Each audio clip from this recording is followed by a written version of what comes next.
Біз кезекті бейне көрініске берек Экспо 2017 көрмесіне Назарбаев зияткерлік мектебінің оқушылары да үлес қосып отыр екен. Ендеше бірге тамашалайық.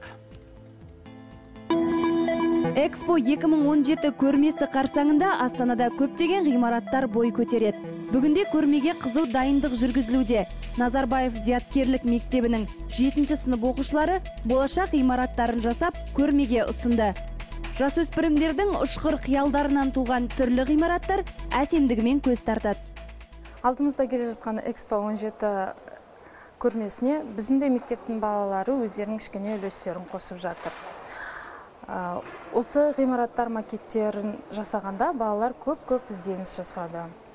Макеттердің арасында тұрғын үй болса да, қонақ үйлері де бар, тіпті химиялық атом станциясы да бар, балалар орталығы бар. Осы макеттерге қарағанда балалардың көп фантазиясы мен творчестволық ынтымағын көруге болады. Балалардың қолынан шыққан дүниелер жаңа заманға сай жасалынған, халыққа тигізер пайдасы да зерттелініпті. Мен бұл ғимаратта Экспо 2017-ге арнайы дайындадым.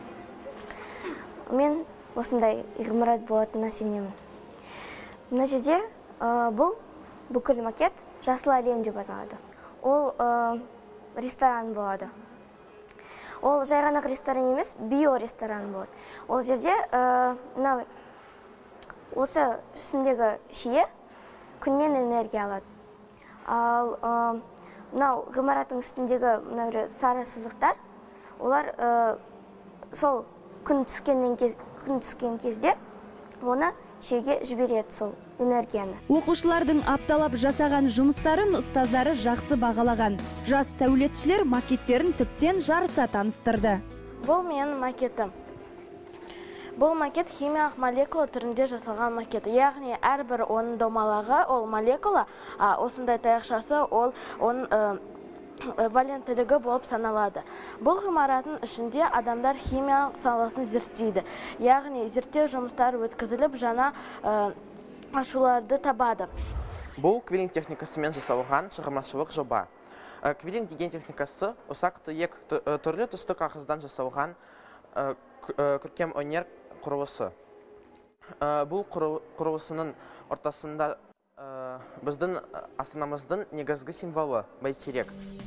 Денсаулық сақтау орындары, ойын-сауық кешендері, қонақ үйлер болашақ Астананың көркін ашып тұр.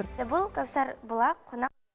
Бұл су үстінде тұрғызылған экологиялық ғимараттың макеті. Бұл жерде қуатты үнемдеу және экологияны қорғау мәселелері тұрғызылған. Оларда атап айтқанда, күн және жел энергияларымен тұтынатын қондырғылар салынған. Еліміздің әлеуетін көрсететін айтулы шараға мектеп оқушыларының зор ықыласпен дайындалуы көңіл қуантады.